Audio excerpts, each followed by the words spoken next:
नमस्कार दोस्तों, स्वागत है आपका मेरे YouTube video channel astro consult पे।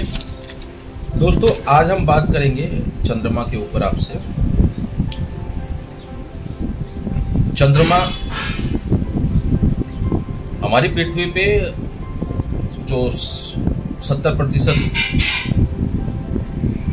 जो भूभाग है वो पानी से ढका हुआ है। हमारे बॉडी में भी 70% पानी मौजूद है। यही पानी हमारे पूरे शरीर में विटामिन्स और मिनरल्स को लेकर इधर से उधर जाता है। यही पानी खून के रूप में मौजूद है। अगर ये पानी ना हो तो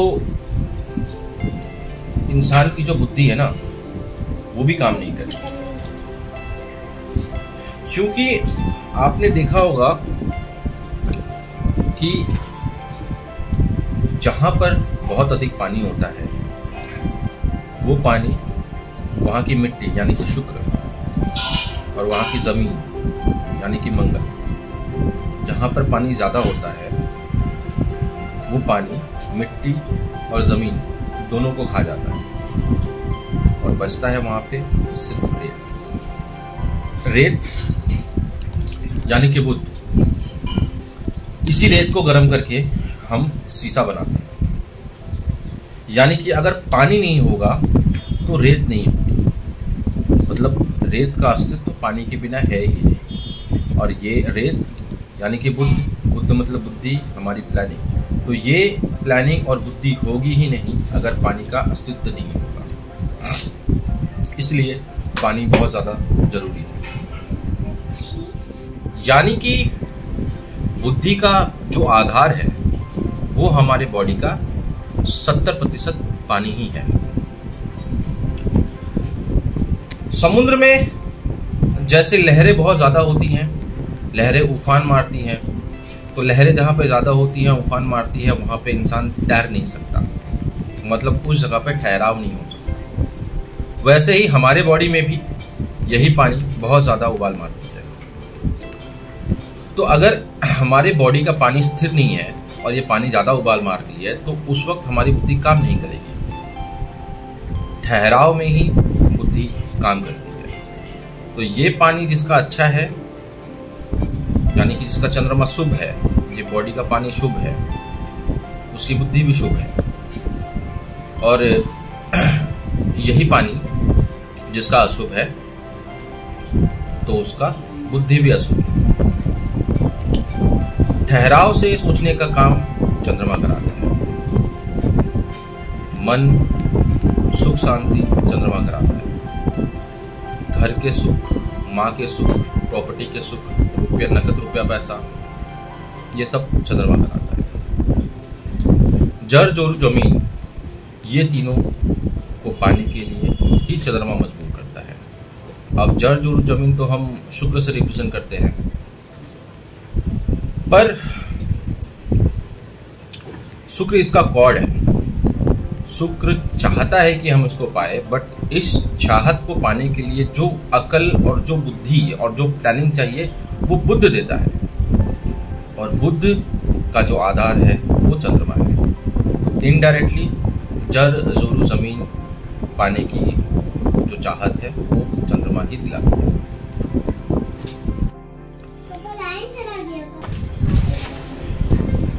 इंसान की आखिरी पुकार होती है चंद्रमा पे। चंद्रमा हमारी माँ है।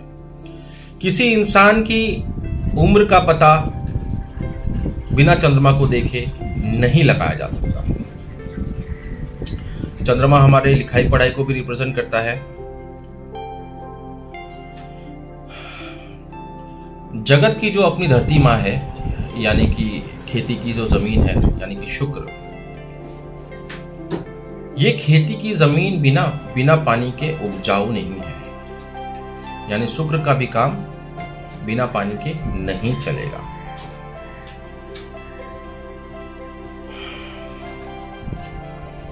लाल किताब में ना एक बहुत अच्छी लाइन कही गई है, मैं वो सुनाता हूं आपको। बड़े दिल मोहब्बत जो पांव पकड़ती, उम्र रहे तेरे चले जर उछलती।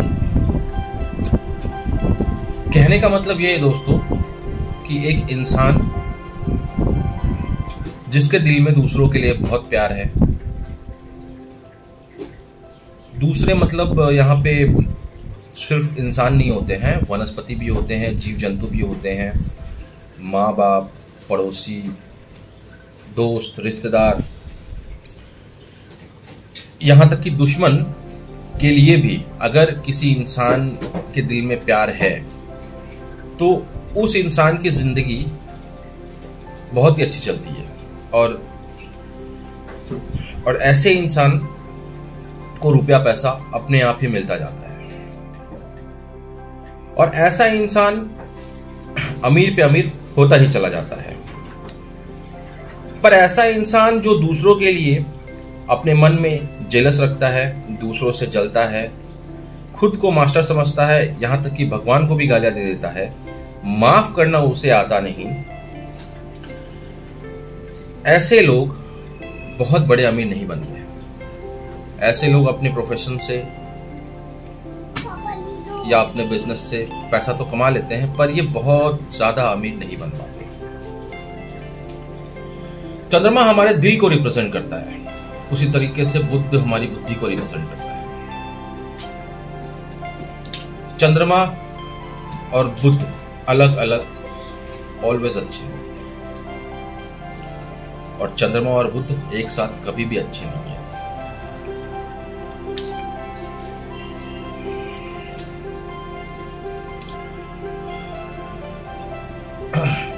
सूर्य राजा है, हमारा ये पूरा शरीर सूर्य का ही बना हुआ है, और उसके ऊपर जो हमारी स्किन है वो बुध और शुक्र से मिलकर बनी हुई है। अब सूर्य जो है वो राजा है, और इस स्किन के अंदर 70% पानी है। तो अगर सूर्य राजा है तो चंद्रमा राजमाता है, या हम ये कहें कि छोटा राजा है। सूर्य के बाद जो जगह होती है वो चंद्रमा की ही होती है। हमारे रिंग फिंगर के नीचे में ये जो स्थान होता है ये पूरा चंद्रमा का है। चंद्र के मित्र सूर्य, बृहस्पति और मंगल कहीं से भी अगर चंद्रमा को सपोर्ट दे रहे हैं तो ऐसा इंसान सारे गलत काम नहीं करता है। मगर एक इंसान की कुंडली में अगर कहीं से भी चंद्र को सूर्य, मंगल और बृहस्पति की सपोर्ट ना मिले ना, तो ऐसा इंसान सिर्फ दूसरों को लूटने खसूटने के लिए ही पैदा होता है, खुद को जलाता है, पूरे परिवार को जलाता है। ऐसा इंसान बहुत तंग दिल होता है। चंद्रमा कर्क राशि में उच्च का होता है हमारी लाल किताब के अनुसार 4th हाउस में, मतलब 4th हाउस उसका अपना घर है, और उच्च होता है वो 2nd हाउस में। 4th हाउस उसका अपना घर है और 2nd हाउस में चंद्रमा उच्च का होता है। चंद्रमा रिप्रेजेंट करता है कैश को, लिक्विड कैश को, माँ को, माँ के गर्भाशय को, भावना को, हमारे शौक को, मन के घोड़ों को भी चंद्रमा रिप्रेजेंट करता है। जितने भी घोड़े हैं, सिर्फ ब्लैक घोड़े को छोड़ के सारे घोड़े चंद्रमा के ही कैटेगरी में आते हैं। और घोड़ा जो है वो सबसे तेज दौड़ता है, इसीलिए चंद्रमा जो कि हमारा मन है वो भी बहुत तेज गति से घूमता है। अभी ये सोच रहे हैं, थोड़ी देर बाद कुछ और सोच रहे हैं। चंद्रमा की खासियत है कि ये हर 2.25 दिन में अपनी राशि परिवर्तन कर लेता है। इसकी 16 कलाएं होती हैं। चंद्रमा पानी है, पानी बहता रहता है, पानी का कोई रूप नहीं होता। पानी को जिस बर्तन में डालोगे वो उसका बन जाएगा। अगर ग्लास में डालोगे तो ग्लास के रूप का हो जाएगा, घड़े में भरोगे तो घड़े के रूप का हो जाएगा।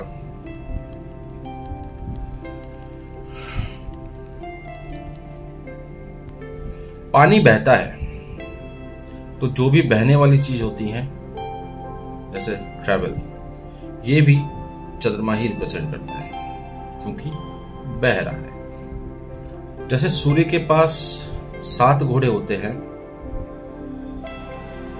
उसी तरीके से चंद्रमा के पास 5 घोड़े होते हैं और इन 5 घोड़ों की जो लगाम होती है ना, वो बुद्ध के हाथ में होती है। वही बाप बेटा फिर से आ गए। दोस्तों, हमारे बॉडी में ना टोटल 7 चक्र होते हैं, ऊपर से लेके पूरा नीचे तक। तो जो पहला चक्र है, जो हमारे एकदम यहाँ सर के ऊपर होता है, उसे हम कहते हैं क्राउन चक्र। क्राउन चक्र इज डिनोटेड बाय शनि। दूसरा जो चक्र है दोस्तों, उसको बोलते हैं थर्ड आई चक्र। थर्ड आई मतलब ये पोजीशन को हम लोग बोलते हैं थर्ड आई। ये रिप्रेजेंट करता है शुक्र। उसके बाद होता है यहां पे थ्रोट चक्र। थ्रोट चक्र इज रिप्रेजेंटेड बाय चंद्रमा। उसके बाद होता है हार्ट चक्र। हार्ट चक्र इज रिप्रेजेंटेड बाय बुध। उसके बाद जो 5वां चक्र होता है उसको बोलते हैं सोलर प्लेक्सिस चक्र, या नाभि चक्र भी बोल सकते हैं उसको। इसे रिप्रेजेंट करते हैं देवगुरु बृहस्पति, जो हमारे गट्स का हिस्सा होता है, मतलब यहां पर ये चक्र होता है। और उसके ठीक नीचे होता है सैक्रल चक्र। और उसके बाद 7वां रूट चक्र, जिसे हम मूलाधार चक्र भी कहते हैं, वो रिप्रेजेंट करता है मंगल। तो थर्ड जो चक्र है वो चंद्रमा रिप्रेजेंट करता है। अब इस चक्र में क्या होता है उसके बारे में बात कर ले। वैसे तो बात हम लोग सिर्फ चंद्रमा के बारे में ही कर ले। अब इस चक्र से हम लोग क्या समझते हैं वो भी जान लेते हैं।